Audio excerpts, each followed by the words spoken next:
نحمده ونصلي ونسلم على رسوله الكريم أما بعد فأعوذ بالله من الشيطان الرجيم بسم الله الرحمن الرحيم حاميم والكتاب المبين إنا أنزلناه في ليلة مباركة إنا كنا منذرين صدق الله العظيم وصدق رسوله النبي الكريم الأمين شعبان المعظم کی ایک رات کہ جسے لیلۃ البراءہ، لیلۃ نصف شعبان یا شب براءت بھی کہا جاتا ہے، اس حوالے سے ہمارے معاشرے کے اندر کچھ ایسی باتیں جن کو بیان کیا جاتا ہے اور عوام الناس اس رات کی اہمیت، فضیلت اور اس رات میں ہونے والے کاموں کے بارے میں گو مگو کی کیفیت میں رہتے ہیں، تو آیا کہ اس رات کی کوئی فضیلت ہے؟ اس رات میں کوئی کام کرنا چاہیے، عبادت کرنی چاہیے یا نہیں کرنی چاہیے، یا اس رات کے بعد آنے والے دن کا روزہ رکھنا بہتر ہے یا نہ رکھنا بہتر ہے؟ اس ضمن میں جو سوالات ہمارے ذہنوں میں آتے ہیں، قرآن و حدیث کی روشنی میں ان کا جواب ہر مسلمان کے لیے جاننا ضروری ہے کہ وہ قرآن اور حدیث کے مطابق اپنے اعمال کو سنوارے۔ یقیناً عمل وہی قابل قبول ہے، اسی عمل میں نجات ہے، اسی عمل میں اجر اور ثواب ہے جو اللہ اس کے رسول صلی اللہ علیہ وسلم کی مرضی، منشا اور طریقے کے مطابق ہوگا۔ یہ لیلۃ نصف شعبان جسے شب برات کہا جاتا ہے، اس کے حوالے سے مفسرین کرام نے اس کا تذکرہ کیا۔ ابھی آیہ مسلمہ جو میں نے پڑھی، مفسرین نے کہا کہ یہ شعبان کے مہینے کی درمیانی رات کے بارے میں ہے۔ انا انزلناہ فی لیلۃ مبارکہ انا کنا منذرین۔ یہ فضیلت کی رات ہے، اس لیے اس کا تذکرہ قرآن کریم کی آیت میں کیا گیا۔ پیغمبر دو عالم صلی اللہ علیہ وسلم کے بارے میں آتا ہے کہ حضرت عائشہ صدیقہ طیبہ طاہرہ ام المؤمنین فرماتی ہیں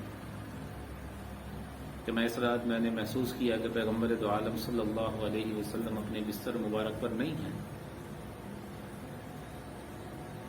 تو میں اٹھی پیغمبر دو عالم صلی اللہ علیہ وسلم کو تلاش کرنے کے لیے۔ فرماتی ہیں کہ میں تلاش کرتی کرتی جنت البقیع میں پہنچی، پیغمبر دو عالم صلی اللہ علیہ وسلم وہاں موجود تھے۔ رسول اللہ صلی اللہ علیہ وسلم نے جب مجھے دیکھا تو ارشاد فرمایا کہ یہ 15ویں شب ہے کہ جس میں اللہ رب العالمین قبیلہ بنو کلب کی بکریوں کے جسموں پر جو بال ہیں ان سے بھی زیادہ لوگوں کے لیے مغفرت کے فیصلے فرماتے ہیں۔ اس حدیث سے بھی اس رات کی اہمیت اور فضیلت کا اندازہ ہو گیا۔ اس کے بعد پیغمبر دو عالم صلی اللہ علیہ وسلم کے جلیل القدر صحابی خلیفہ الرابع، خلیفہ الراشد سیدنا علی المرتضی شیر خدا رضی اللہ تعالی عنہ کے بارے میں آتا ہے، کیا فرماتے ہیں کہ قوموا لیلہا وصوموا نہارہا، اس رات کا قیام کرو اور اس کے بعد آنے والے دن کا روزہ رکھو۔ تو رات کا قیام بھی اور دن کا روزہ بھی یہ قرآن و سنت کے مطابق ہے، البتہ اس میں اعتدال کا راستہ ہمیں اختیار کرنا ہے،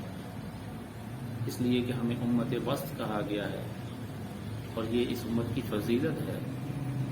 کہ یہ ہر معاملے میں، ہر کام میں یہ درمیانی چال چلتے ہیں، اعتدال سے، میانہ روی سے کام لیتے ہیں۔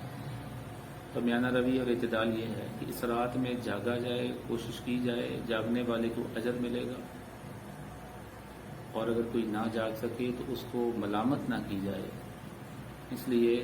کہ اگر کوئی عشاء پڑھ کے سو جائے اور فجر کے لیے اٹھ جائے تو رسول اللہ صلی اللہ علیہ وسلم نے ارشاد فرمایا کہ اس کی ساری رات عبادت میں لکھی جائے.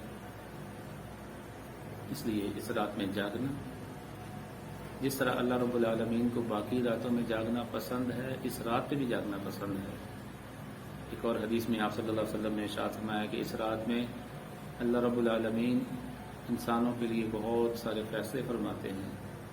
تو اگر اس رات میں جاگا جائے، کچھ حصہ جاگ لیا جائے،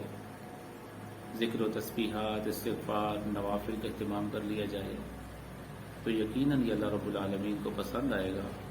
اور اللہ رب العالمین ہمارے لیے خیر کے فیصلے فرمائیں گے. اس لیے اس رات کا جاگنا یہ خیر سے خالی نہیں ہے، البتہ جتنی بات ہمیں قرآن و حدیث سے مل جائے ہمیں اس تک رہنا ہے، اور جو بھی عبادت اس رات میں کی جائے وہ انفرادی شکل میں ہو، اس کی اجتماعی شکل نہ ہو. اس لیے کہ پیغمبر دو عالم صلی اللہ علیہ وسلم کے زمانے میں کبھی بھی اس رات میں کسی اجتماعی عبادت کے لیے اکٹھا نہیں کیا گیا، اور نہ ہی اگلے دن آنے والے روزے کے بارے میں یہ کہا گیا کہ لازم ہے کہ ہر ایک مسلمان جو ہے وہ روزہ رکھے. اگر کوئی روزہ رکھے جس طرح محرم کے روزے ہیں یا دیگر دنوں میں جو پیغمبر دو عالم